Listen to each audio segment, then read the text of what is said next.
Hey everybody, and welcome to yet another edition of Dugout Discussions with Chris Rose. It is presented to you by American Crew, style like a pro with American Crew.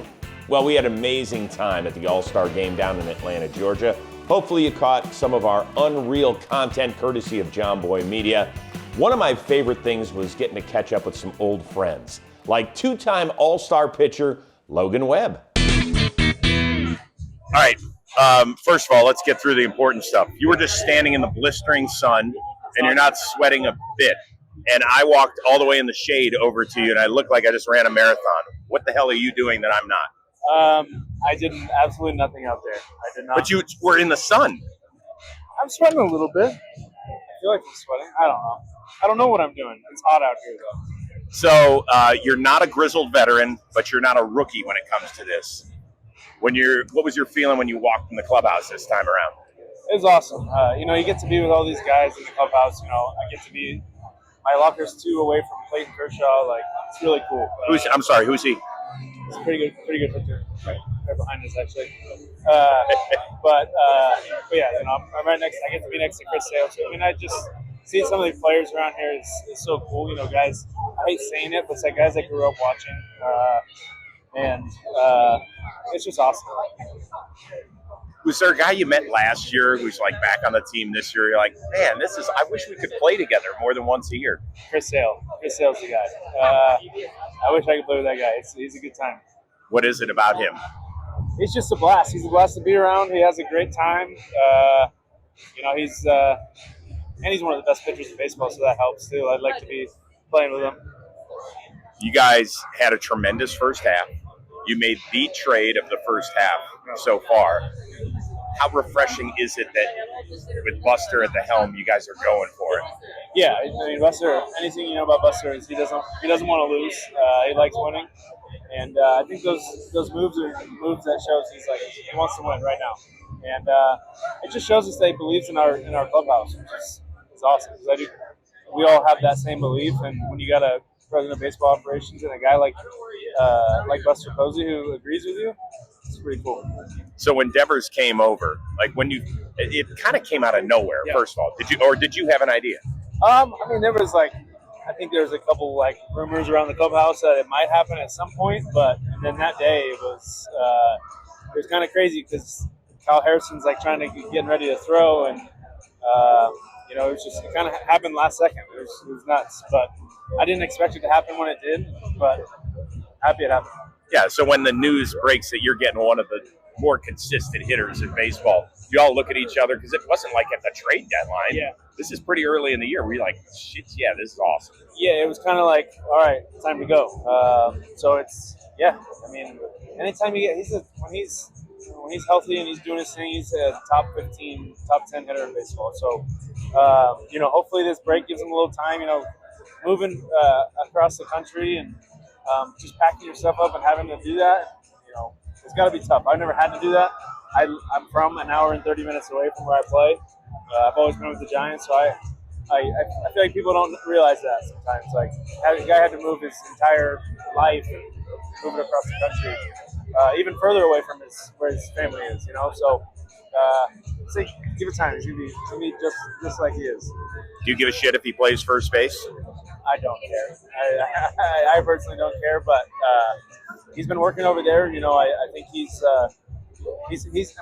wants to be as good as he can be when he does play it. The Will Clark stuff was weird to me, right? Because the Giants do as good a job as almost any team out there in embracing their guys that used to play there. And Will's one of those dudes, and he can be a little mouthy sometimes. He'll be the first one to admit it. So when that comes out, you're like, oh man, as a veteran here, do I have to smooth this thing over, or do you just let it play out? I feel like we obviously saw it. We didn't. Do I think Will shouldn't have said that? Probably not. But Will is very opinionated. He loves the Giants. He's very passionate about the Giants. But so are all of us. So is Rafi now. So, like I said, for us it was just how do we be better at just making sure he feels comfortable now? How about the real important stuff? Camp's about to open for the Silver and Black, brother. Pete Carroll, Geno Smith, an ace stud running back in the top 10. Are we feeling it or not? I'm always feeling it. I mean, as a fan, as a Browns fan, right? You're always feeling it. I mean, I usually look like this on Sundays. Sweat my ass off. No, I'm excited. Yeah, I mean, I think it's a good. You get a guy like Pete Carroll to come in there, and you got Max back healthy again. You get some guys back. Hopefully, Wilkins is back healthy. I don't know what's going on, but I think it should be pretty good. I mean, anytime you bring a guy like Ashton too, I think it's exciting. I don't know if you noticed, but there's 3 teams from the AFC West that made the playoffs last year. Sorry. How you hanging now? Yeah, that's tough, especially a team like the Broncos. So you hate to see the Broncos in the playoffs. You know what I mean? But are they your least favorite in the? Probably. I think so. I think Yeah. that's just kind of the way I grew up.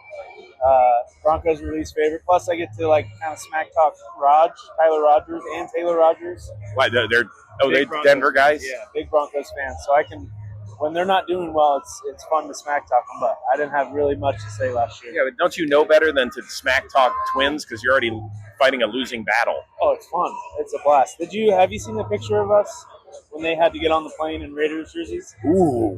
So That's we made a bet amazing. 2 years ago that if they, I forget what game it was, but I said if the Raiders win, you guys got to wear Raiders jerseys. And they wore Raiders jerseys on the plane. That's so So it was tasty. great. But they didn't make me do it last year, which I would have had to wear Broncos jerseys twice. So happy we didn't have to do that again. Last thing, your daughter is amazingly beautiful. What is the thing that has surprised you the most about fatherhood? Honestly, I mean, there's a ton of stuff that surprises you. Every day is a new day. It seems like she's growing up so fast.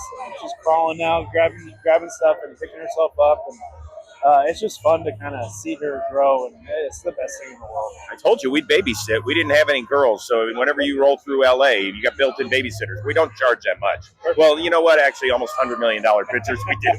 My bad. Sorry about it. Sounds good.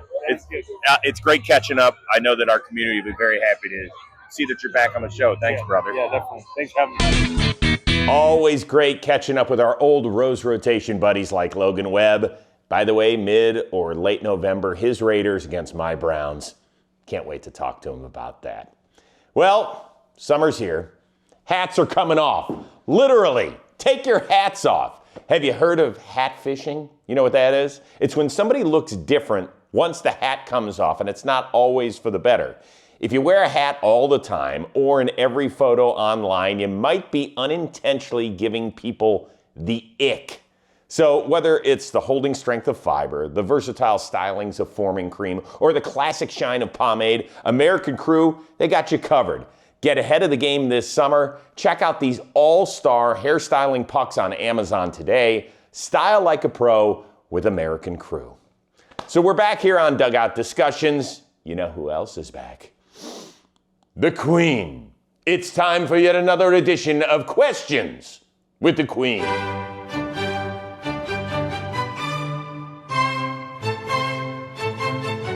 The Queen has watched a lot of Little League baseball, and not all of it good. When did you know you were a better than average player? I would say probably like high schoolish. I was kind of like the stock standard kid, I guess, like a little chunky, little Me too. little stubby kid, right? No, I mean, I was okay as a little kid, and then, I think I was kind of a late bloomer, so I was always okay and could throw the ball decent, but not until maybe my sophomore, junior year of high school did I think I could go to college and play, and then honestly not until senior year did I think oh, okay, I might be able to do this for a job. You didn't hit one like 450 when you were 8, and all of a sudden, I wasn't that kid. No, I think my claim to fame is 10 years old in Cooperstown, hit a grand slam, but it clanked the top of the wall that went over. That was the pop I had. there wasn't a time when you were 11 and you saw some kid shaking in the batter's box or something like that. No, that was probably me in the batter's box shaking. Some of these other guys that had mustaches, so it wasn't me for sure. That probably took a while. I think the imposter syndrome's always been pretty real. I guess my first major accomplishment that I thought was cool was I was in minor league for Little League, and then they asked me to play in the majors for Little League. I think that was like a bunch of 12-year-olds, and I was 9 years old at the time. So I was like, oh, that's pretty cool. Like I got the call for that, and I ended up getting humbled completely. So, but like I think that was my first instance of like, oh, maybe I could have a future in baseball. Just remind everybody who your uncle is, please. Dwight Good. So what did how young were you when he said, okay, you got it? Yeah. Well, I was in the 10th grade, and I remember him bringing Darryl Strawberry and Eric Davis to watch me play in high school. And most kids would have been nervous. I was kind of nervous, but I wanted to put on a good show for those guys and just let them know that I'm next. And how was the show? I put on the show. What'd you hit? Multiple bombs? No, I wound up striking out 16, and then I hit 2 home runs that day when Straw came. And then I played shortstop the day Eric came, and then I hit a home run. What'd Straw say to you afterward? He said, "You ready, kid?" Now I believe your uncle. Oh, different? I mean, we're talking about baseball? Yeah, that's what I think when I turned 14, 15 years old, I realized I was in the right direction as a baseball player. How hard were you throwing?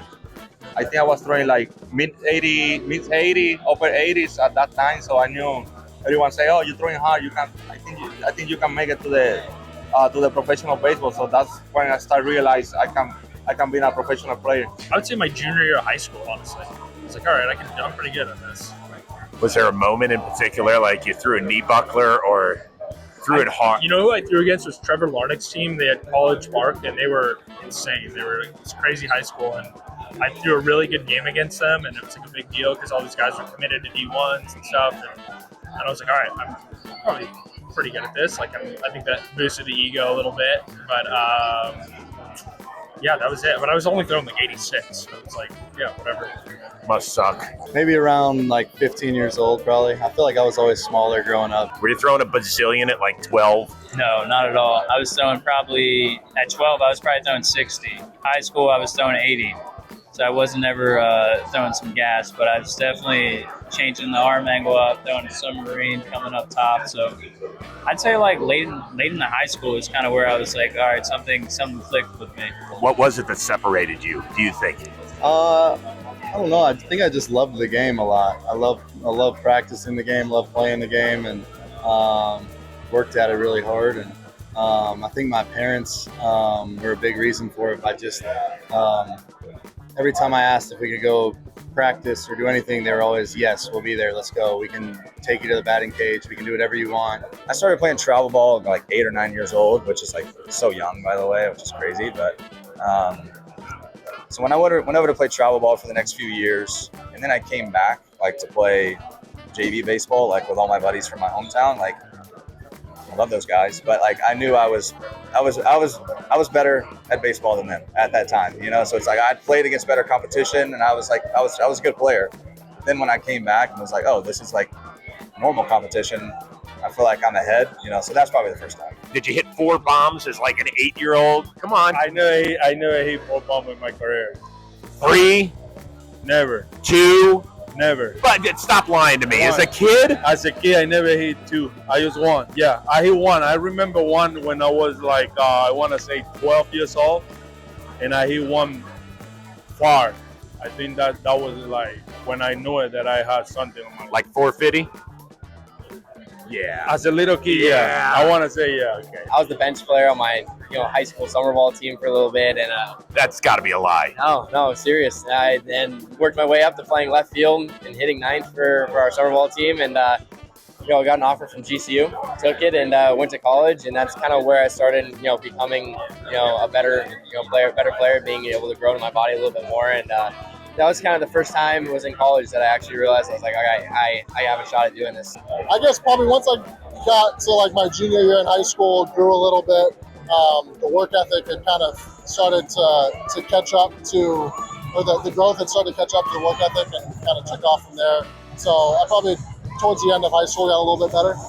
When I was in Pony, and it was 13. So Pony was like 13, 14. Mm-hmm. So right after the Little League, and then I felt like I was the best player in the league. And that was the first time where I felt like, okay, I'm pretty good at this game of baseball. What but was then it? I got to high school, and then I was like, I'm not so good anymore because the pool got a little bit bigger.